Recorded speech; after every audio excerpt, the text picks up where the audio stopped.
El viernes pasado, la doctora Sandra Juárez nos propuso reflexionar sobre la coyuntura por la que estamos atravesando en relación al cuestionamiento y a problemas en el campo de la educación, pensando si estos fueron realmente distintos a los enunciados antes de la pandemia.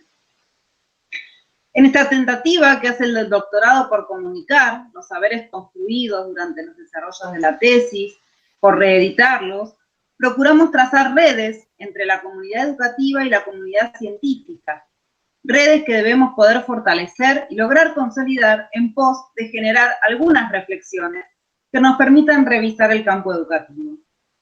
En esta ocasión presentamos con mucho agrado a la doctora Miriam Piani, mendocina de nacimiento y patagónica por adopción, como ella se define.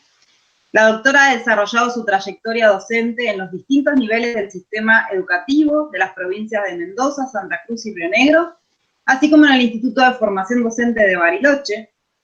Actualmente es investigadora de la UNCO en la sede de Bariloche y dirige el proyecto de investigación Las prácticas corporales culturales desde una multiperspectiva, educación física y enseñanza. Además, es extensionista en la línea de escuela secundaria, universidad y intercambio de saberes, universidad, comunidades barriales.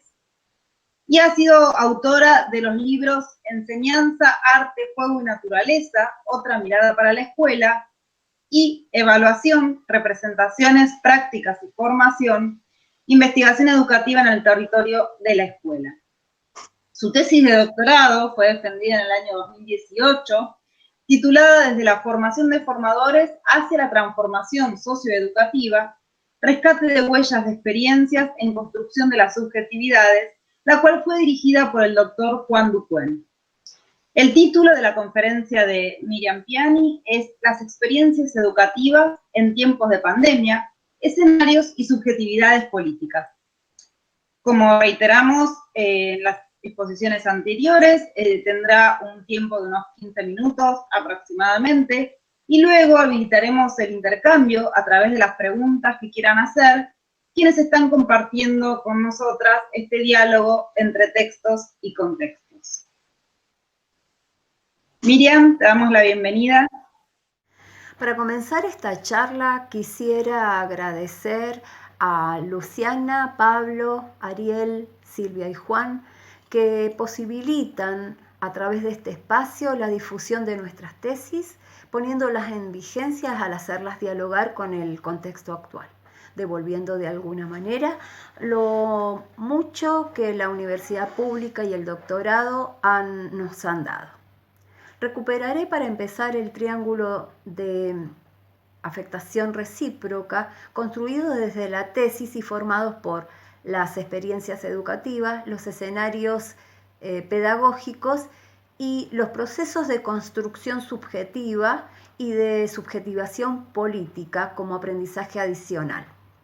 Aprendizaje adicional porque cuando uno enseña su materia, además enseña muchas otras cosas que favorecen distintos procesos de subjetivación política y constituyen escenarios para las construcciones subjetivas. De esta manera, y a partir de la empiria que fuimos recogiendo y de los análisis, vimos como tres grandes ejes en el que los escenarios educativos, los escenarios pedagógicos, construían o aportaban a esta construcción subjetiva y a la subjetivación política. Los clasificamos en tres grandes espacios.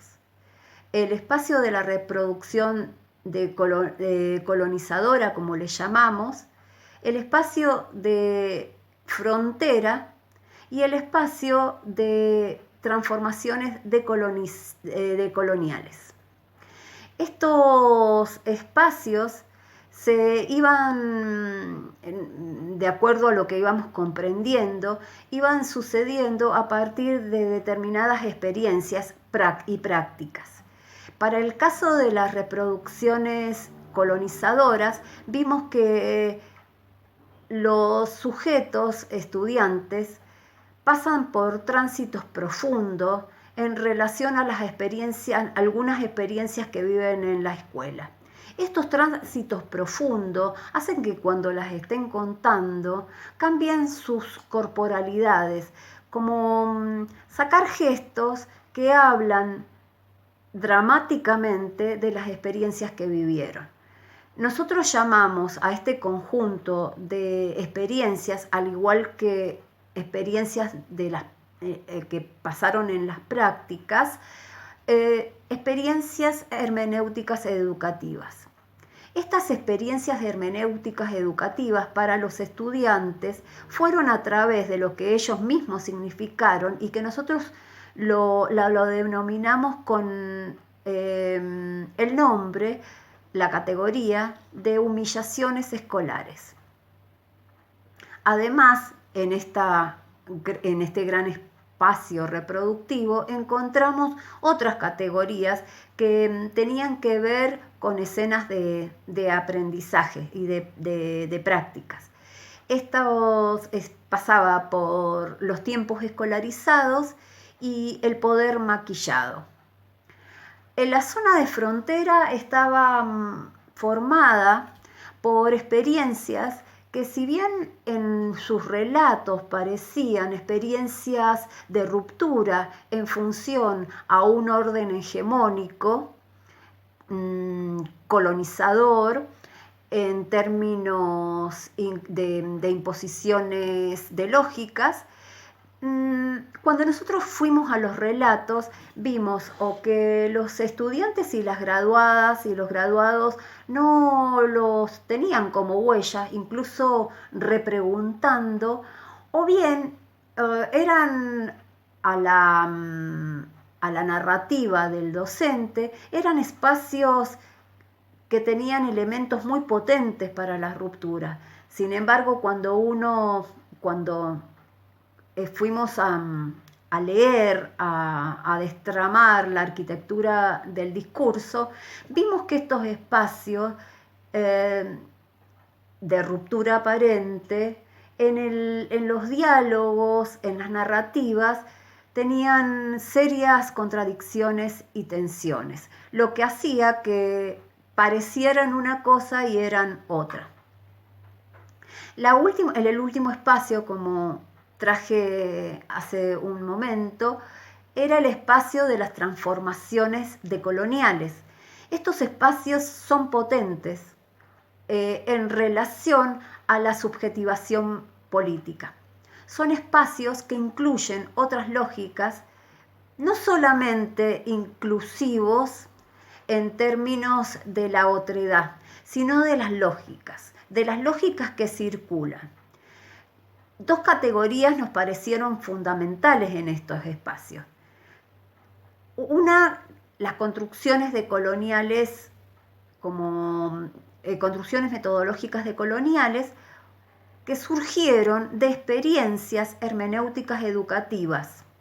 Y la otra categoría que construimos en función a la empiria fue las interrelaciones entre sujetos y espacios que daban la palabra y donde circulaban voces que venían de distintas culturas o lógicas. Vamos a hablar de lógicas en este caso. Estos espacios eran ricos porque rompían con la monocultura del discurso y la monocultura de la comunicación. Compartido en forma muy sintética lo que fuimos construyendo en la tesis. Ahora voy a traer 3 grandes categorías que construí a partir de los relatos que me fueron llegando y que fui pidiendo en relación a la situación actual dentro de la educación de tiempos de pandemia. La primera gran categoría que construí al respecto la llamé escenario de pandemia para las experiencias educativas de la vida cotidiana. La denominación de esta categoría en cierto modo refleja mi posicionamiento en función que considero que la educación es la educación para la vida y que la educación para el trabajo en todo caso es parte de la vida.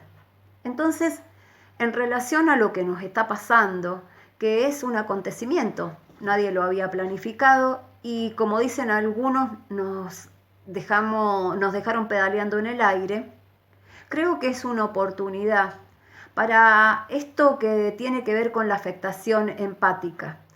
Esto que tiene que ver con la afectación empática y estos tránsitos hermenéuticos de los que habla Gadamer en relación histórica y dialéctica, que nos posibilitan, porque el dolor, la enfermedad, la escasez, están en carne viva.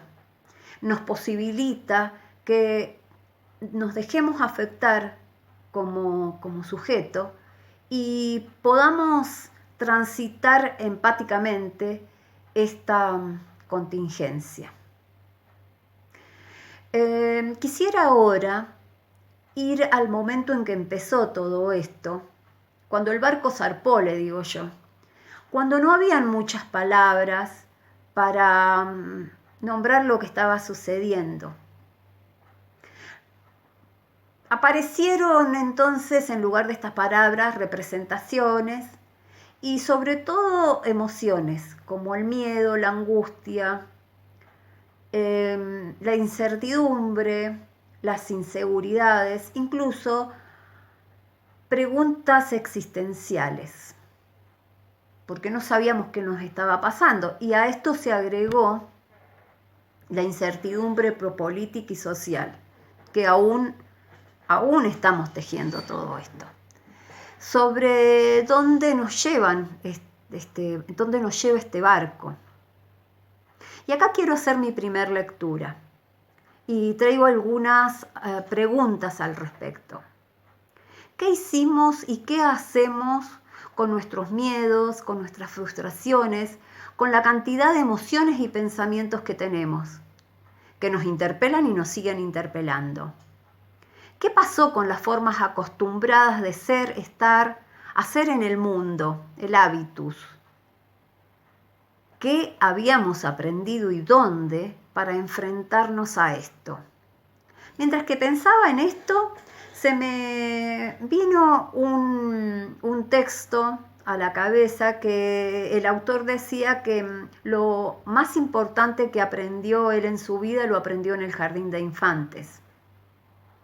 Y con este texto quiero recuperar la categoría construida por Sousa Santos sobre epistemicidio. Epistemicidio es aquello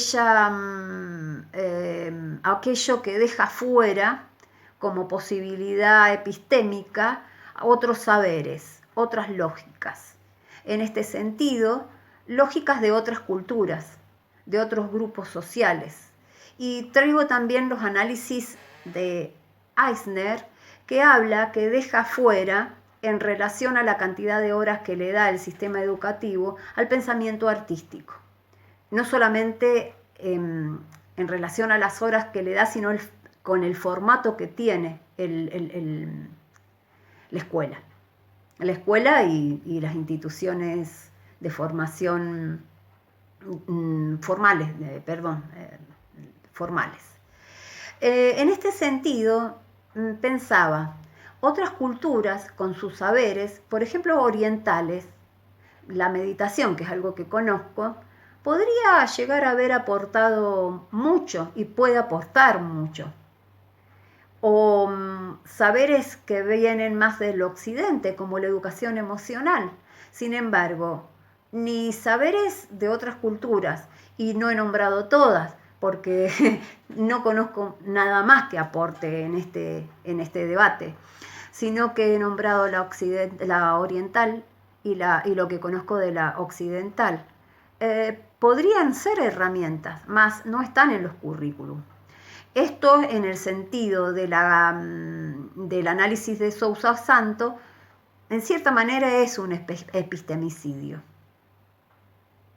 Sabíamos, otra de las cosas que a mí me inquieta en este sentido del epistemicidio es si nosotros manejamos saberes de distintas lógicas, construimos pensamiento divergente y con esto tenemos más herramientas para la creatividad. Al acotar la lógica en una lógica de pensamiento abismal, en los términos de Sousa Santos, acotamos las posibilidades de construcción de soluciones creativas y de imaginar nuestra vida.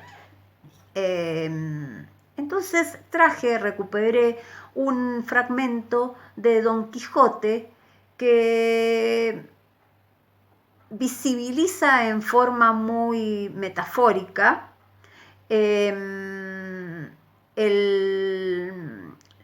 esto de las lógicas y de las palabras que nos sirven para nombrar cosas, ¿no? El fragmento de este que les digo de Don Quijote en realidad es el libro de Foucault de las palabras y las cosas. Dice así: Don Quijote debe ser fiel a este libro, refiriéndose Foucault a las palabras que le dieron a Don Quijote para vivir, en el que de hecho se ha convertido. Debe protegerlo, debe mantener su verdad, pero el propio Don Quijote no ha leído ese libro y no podrá hacerlo, puesto que es él en carne y hueso. En relación a lo que les había dicho cuando zarpó este barco llamado pandemia, no habían palabras, no habían muchas palabras, pero no tardaron en venir a través de los medios de comunicación. Que nueva normalidad, que etapa de aislamiento, que virus, que vacuna, que contagio, que sistema de salud, por nombrar a otras. Entonces yo me preguntaba, ¿qué pasó con la inclusión? Porque si había inclusión de nuevas lógicas, entonces de nuevas palabras. Y bueno, no aparecieron nuevas palabras, aparecieron las mismas palabras de siempre. Palabras que si uno las destrama, se asientan en un concepto de la biología del cuerpo, un cuerpo biológico, con el sistema de salud pensado desde ese cuerpo biológico. Ni siquiera acá se incluye otra lógica que también occidental, como por ejemplo esto que nos dicen la misma medicina, que muchas veces muchas enfermedades son tramadas en función de estados anímicos. No me voy a meter en esto porque de medicina yo no sé, yo soy educadora, pero sí hay algo que me preocupa en lo que está sucediendo y es en la reedición y profundización de la misma lógica que venimos reproduciendo, que se viene reproduciendo a través de los espacios, de los escenarios educativos, y esta lógica que deja fuera otras construye subjetividades y sigue subjetivizando políticamente. Dejo una última frase, párrafo del mismo libro, que referido a Don Quijote, Foucault dice: es el héroe de lo mismo, no más que su estrecha provincia. Logra alejarse de la planicie familiar que se extiende en torno a lo análogo, la recorre indefinidamente, sin traspasar jamás las claras fronteras de la diferencia.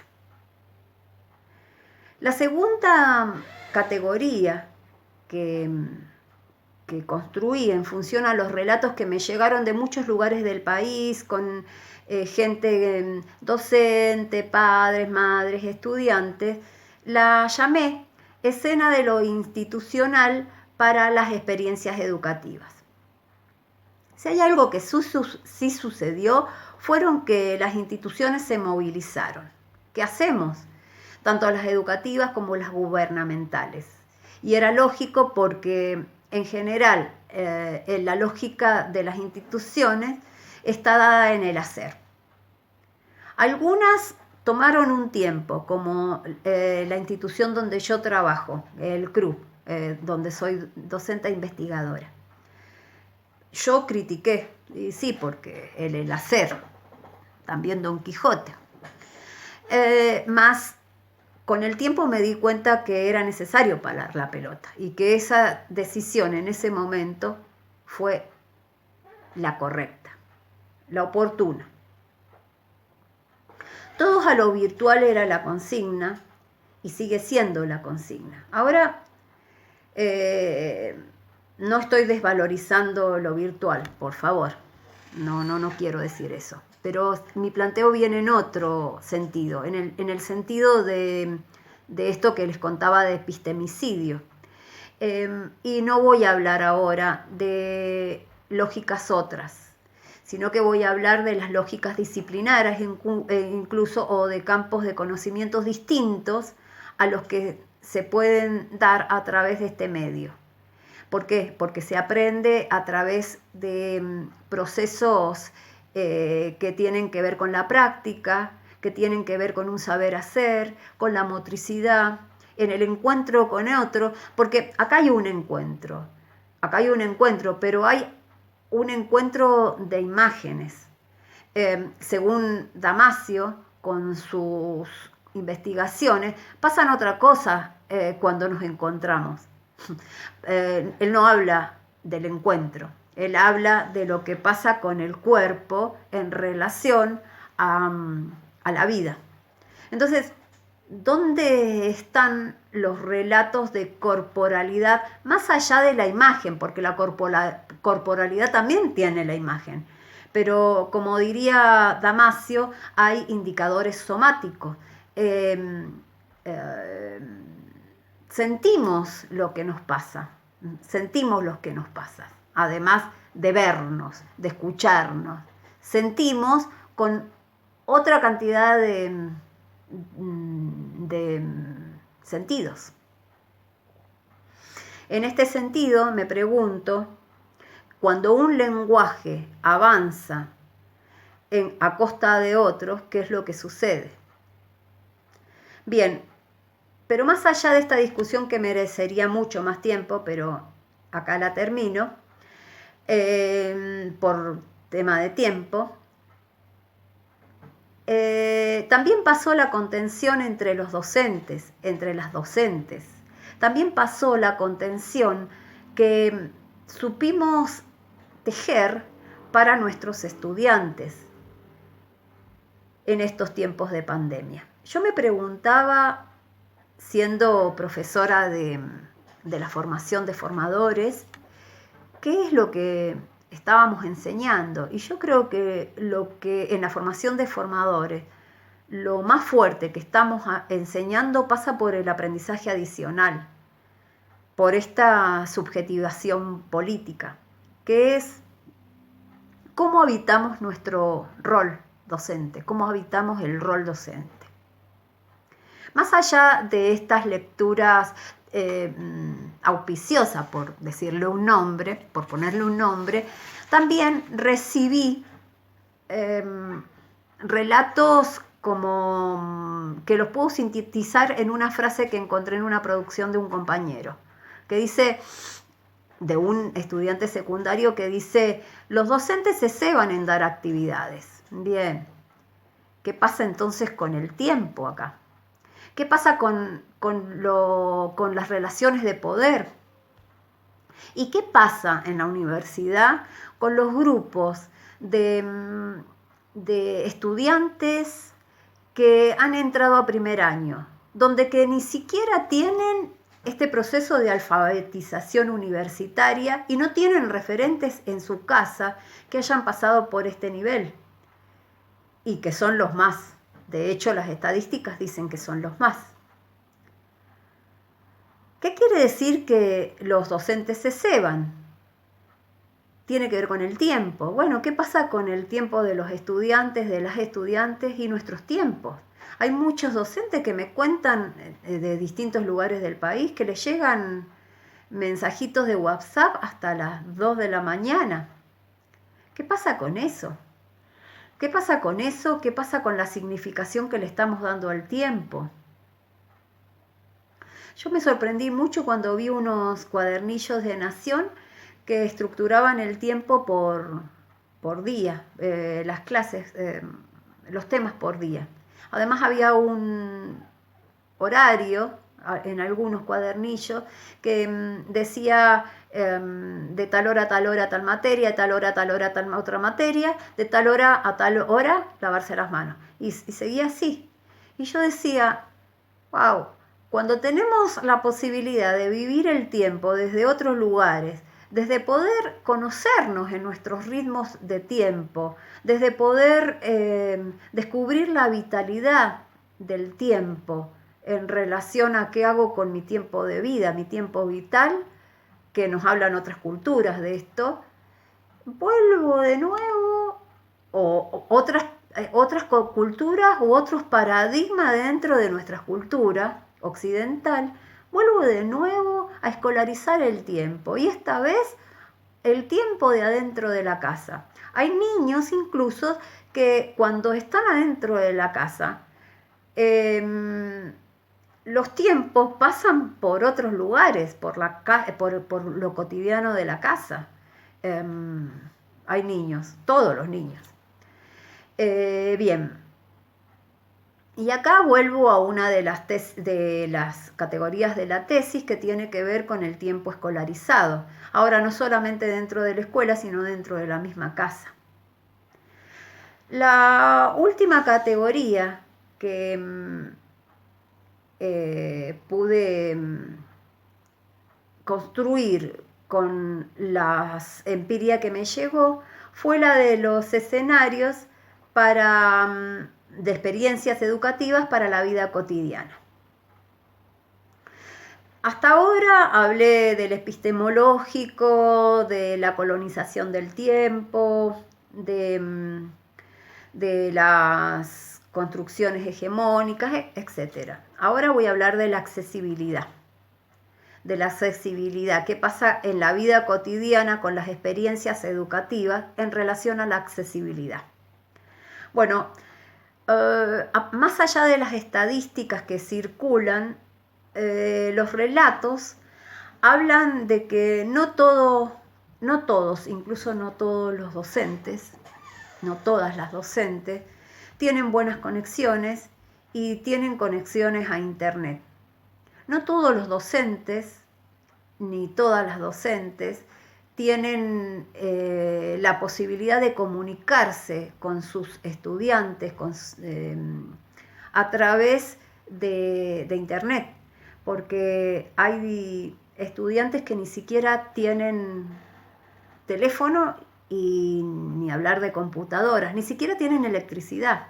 Yo cuando me contaban esto les pregunté a una docente que trabaja en una zona rural, ¿por qué no trabajan con la radio? Le digo, ¿por qué no trabajan con la radio, con los programas de televisión? Yo, en mi ignorancia, sentadita en mi casa. Y me decían, es que a veces los pibes cuando están en la escuela es una cosa, cuando están en la casa pasa otra cosa. Hay gente que no tiene electricidad o tiene electricidad y prende los motores para trabajo o para algo en la casa. Y eso, el horario del programa, si te he visto no me acuerdo, como quien dice. Bueno, pensaba en eso y recupero eso. ¿Qué pasa con la accesibilidad? Hay muchos docentes, más allá de que uno esté o no esté de acuerdo, esa es otra cuestión, que ponen plata de sus bolsillos para cargar datos a los estudiantes. Las instituciones de todas maneras se movilizan a ver qué pueden hacer.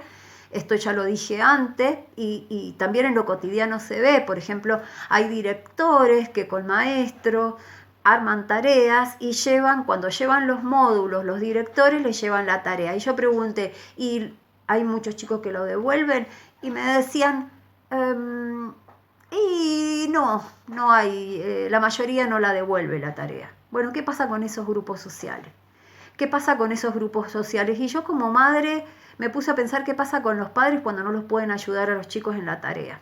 Porque esta es otra cosa que está pasando, que es hay familias ausentes, hay familias presentes, lo mismo que pasa en lo cotidiano, nada más que ahora el rol de explicar algunas cosas cayó en la familia.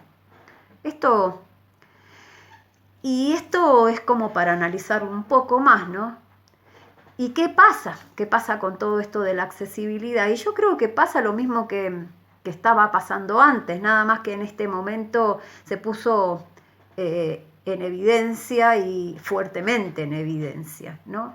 Pasa que hay situaciones muy diversas, muy complejas, que no tienen que ver con lo que uno imagina que está pasando. En términos sociopolíticos pasa inequidad en lo epistemológico y en lo económico.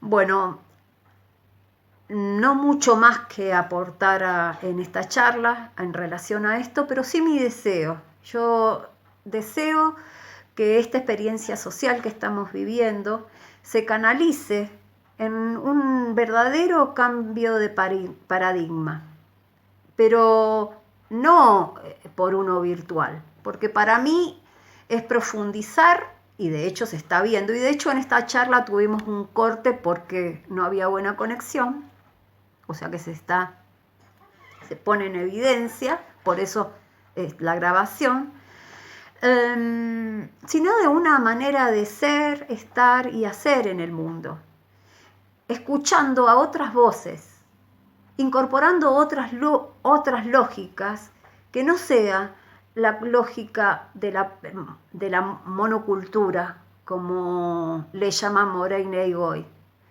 sino lógicas que traen otros sentidos y otro significado de lo que es nuestra vida. Muchas gracias. Termino también agradeciendo.